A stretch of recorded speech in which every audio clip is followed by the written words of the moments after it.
Hello student, today I am taking a new topic that is prime factorisation.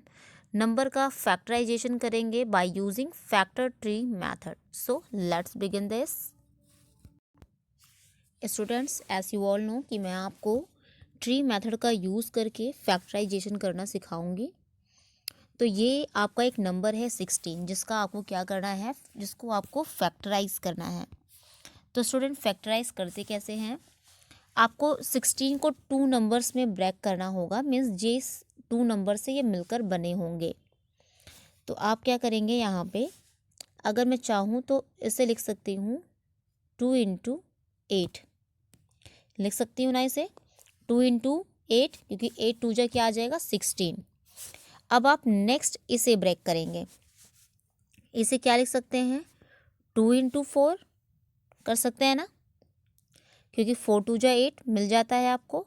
और अगर अब मैं क्या करना चाहती हूँ, इस नंबर को ब्रेक करना चाहती हूँ, तो इसे क्या लिख सकती हूँ 2 इंटू 2। और अगर 2 को लिखना चाहिए तो लिखना चाहते हैं आप, तो क्या कर सकते हैं 2 इंटू 1 मीन्स अब कोई मतलब नहीं है। अब 2 को और ब्रेक नहीं कर सकते हैं, ठीक है ना। तो आपको क्या करना है, नंबर्स को 1 बाय 1 ब्रेक करते जाना है। जैसे सबसे बड़ा आपका ग्रेटर नंबर कौन सा था, 16 था। आप 16 को 2 इंटू 8 लिख सकते हैं ना, क्योंकि 8 टू जा 16 होता है। अब 2 को तो और ब्रेक नहीं किया जा सकता, इसलिए मैंने इसे नहीं किया। अब मैं इस 8 को ब्रेक कर सकती हूँ ना। तो मैंने क्या किया, यहाँ पे 8 को ब्रेक किया 4 टू जा 8 में, कर सकते थे आराम से इसे। नेक्स्ट क्या किया, 4 को मैं अगेन ब्रेक कर सकती हूँ। अब देखिए क्यों मैं बार बार इसी पीछे वाले नंबर को कर रही थी, क्योंकि मैं इस 2 को और कहाँ ब्रेक करूँगी, ये सबसे छोटा नंबर हो गया ना। तो जो बड़ा नंबर था उसे ब्रेक कर रहे थे, छोटे नंबर को स्किप कर रहे थे। तो इस तरह से इन्हें ब्रेक करते हुए तब तक करना है जब तक हमें कोई ऐसा नंबर ना फाइंड हो जाए जो कि अब और ब्रेक ना हो। क्लियर हुआ स्टूडेंट? मैंने नेक्स्ट नंबर लिया है 52। इसे भी हम सेम प्रोसेस से ब्रेक करेंगे। तो इसे हम ब्रेक कर सकते हैं किससे, यहाँ पे 2 से। अगर मैं इसे 2 से डिवाइड करूँ तो आपको पता है कि यहाँ पर क्या आ जाएगा 26। तो 52 दो पार्ट में ब्रेक हो गया, 2 और 26 से। अब आपको अगर याद नहीं होगा कि कैसे ब्रेक करना है तो डिफ़िकल्टीज़ आएगी। तो आप क्या करेंगे, यहाँ जो भी नंबर गिवन होगा उसे डिवाइड करने के लिए ट्राई करेंगे, और वो भी स्मॉलेस्ट नंबर से। मीन्स पहले आप 2 से चेक करेंगे कि क्या वो 2 से डिवाइड हो रहा है। अगर नहीं होगा तो 3 से चेक कर लेंगे, ठीक है। ऐसे आप चेक करके फिर उसे ब्रेक करेंगे। कर दिया आपने इसे। अब नेक्स्ट हम 26 को अगेन करते हैं। तो देखिए ये नंबर फिर से 2 से अगर डिवाइड करूँ मैं इसे, तो ये क्या मिल जाएगा यहाँ पे 13, ठीक है। अब क्या मैं 13 को और ब्रेक कर सकती हूँ? नहीं, किसी भी दो नंबर को मल्टीप्लाई करके आपको 13 फाइंड होने वाला नहीं है। तो इसलिए आप क्या करेंगे, 13 को और ब्रेक नहीं करेंगे। और 2 को तो मैं कर ही नहीं सकती हूँ ब्रेक, ये आपको पता ही है कि ये तो और ब्रेक होगा नहीं।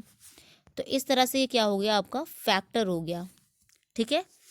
फैक्टर करने के बाद आपको एक चीज़ और लिखना होगा यहाँ पे 52, जो कि मैंने क्वेश्चन नंबर फर्स्ट में आपको नहीं बताया।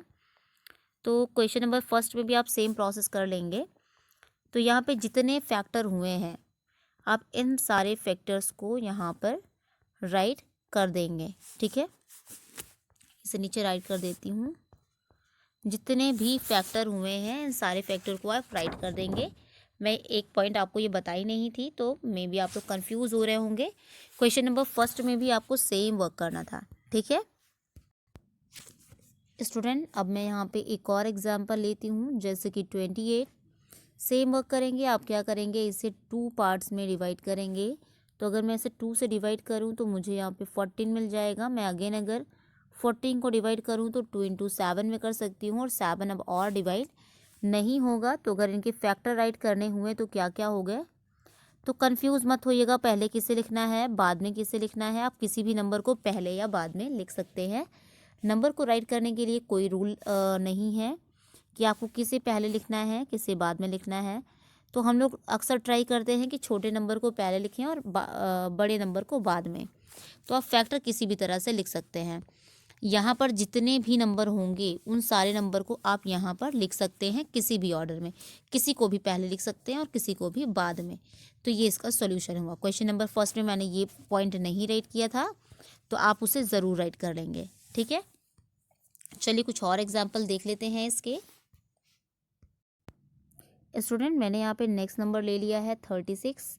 सेम वर्क करेंगे, इसे भी 2 पार्ट्स में ब्रेक करते हैं। तो देखिए 36 को हम लोग अगेन 2 से डिवाइड करेंगे, देन हमें यहाँ पे 18 हो गया, 2 पार्ट में ब्रेक किया। अगेन अब 18 को 2 पार्ट में ब्रेक करें तो यहाँ पे 9 मिल जाएगा, और 9 को ब्रेक करते हैं देन 3 और 3 मिल जाएगा। और अब इसे हम और ब्रेक नहीं कर सकते हैं, तो इसलिए अब हम लोग राइट कर देंगे, इनके फैक्टर्स राइट कर देंगे यहाँ पे। ठीक है, तो 36 के क्या क्या फैक्टर्स हो जाएंगे स्टूडेंट? 36 के फैक्टर हो गए 2 into 2 into 3 into 3 into 9 into 18। ये इतने सारे इसके क्या हो गए हैं? फैक्टर हो गए हैं। क्लियर हो गया सभी स्टूडेंट को? आपको स्टूडेंट सच एस इसे अपनी कॉपी में लिखना होगा, और बिल्कुल इसी तरह से जो रेस्ट क्वेश्चन रह गए होंगे आप उन्हें सेल्फ करेंगे। वैसे तो रेस्ट कोई क्वेश्चन नहीं रह गए, मैंने सारे सॉल्व करा दिए हैं। चलिए अब एक्सरसाइज देख लेते हैं। स्टूडेंट, मैं आपको एक्सरसाइज 5.7 सॉल्व करा रही थी, तो मैंने 5.7 में सारे प्रॉब्लम 1 बाय 1 सॉल्व करा दिए हैं। तो क्वेश्चन नंबर फर्स्ट के सारे प्रॉब्लम आप जिस तरह से मैंने समझाया है उसी तरह से आप अपनी कॉपी में सॉल्व करेंगे। क्लियर हुआ? और मैंने क्वेश्चन नंबर फर्स्ट में जो इसके फैक्टर नहीं राइट किए थे, तो वो आप फैक्टर सेल्फ राइट कर लेंगे। ठीक है ना?